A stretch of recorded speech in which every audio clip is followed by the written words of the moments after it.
সামান্য বৃষ্টিতে নারায়ণগঞ্জ নগরীর সড়কগুলোতে থই থই পানি। একে ভয়াবহ জলাবদ্ধতা, তার মাঝেই চলছে সড়ক ও নর্দমা মেরামতের কাজ। চরম ভোগান্তিতে নগরবাসী। নারায়ণগঞ্জ প্রতিনিধি আব্দুস সালামের তথ্য, ছবি নিয়ে ডেস্ক রিপোর্ট। দেখে মনে হতে পারে প্রবাহমান কোনো জলধারা। আসলে এটি নারায়ণগঞ্জ শহরের প্রধান সড়ক বিবি রোড। এ সড়ক দিয়েই যাতায়াত করেন স্কুল কলেজের শিক্ষার্থী সহ হাজারো পথচারী। চিকিৎসা নিতে আসেন অসংখ্য মানুষ। আকাশে মেঘ দেখলেই আতঙ্কে থাকেন নারায়ণগঞ্জ সিটি কর্পোরেশনের এই মানুষেরা। সামান্য বৃষ্টি হলেই হাঁটু পানিতে তলিয়ে যায় শাখা সড়কগুলো পর্যন্ত। নারায়ণগঞ্জবাসীর কাছে বৃষ্টি মানেই ভোগান্তি। দুঃসহ জলাবদ্ধতায় প্রায়ই ঘটে দুর্ঘটনা।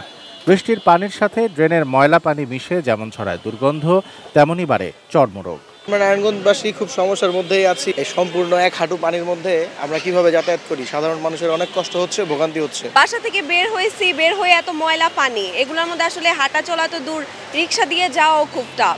ড্রেনেজ ব্যবস্থার সংস্কার নগরবাসীর বরাবরের দাবি। পুরনো ড্রেন সংস্কার সহ নতুন সুয়ারেজ লাইন নির্মাণের কাজ শুরুও করেছে সিটি কর্পোরেশন। কাজটি শেষ হলে শহরের বর্জ্য নিষ্কাশনের পাশাপাশি জলাবদ্ধতা দূর হবে। তবে অসময়ে কাজটি শুরু, ধীরগতি ও অব্যবস্থাপনায় বর্তমানে দুর্ভোগ ও ভোগান্তি উঠেছে চরমে। নাইসা তো উপায় নাই, কারণ বাচ্চা অসুস্থ, ডাক্তার দেখাইতেই হবে। গাড়িগত পাওয়াই যায় না একদমই, কারণ এত পানির ভিতরে আসতেও চায় না। আসলেও 10 টাকার ভাড়া চাইতে আছে, 50 টাকা 60 টাকা।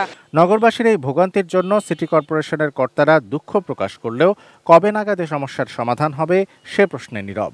আমরা জনগণের যে সাময়িক দুর্ভোগ, এর জন্য আমরা আন্তরিকভাবে দুঃখিত। আমরা চেষ্টা করছি যে যত দ্রুততার সাথে এই প্রজেক্টটা শেষ করা যায়। নগরীতে 7 কিলোমিটার ড্রেনের নির্মাণ কাজ চলছে, 3 কিলোমিটারের কাজ শেষ। কাজটি দ্রুত শেষ করার তাগিদের পাশাপাশি নগরবাসীকেও সচেতন হতে বলছেন নগরবিদরা। Shamsul Arefin, desk report, ATN news.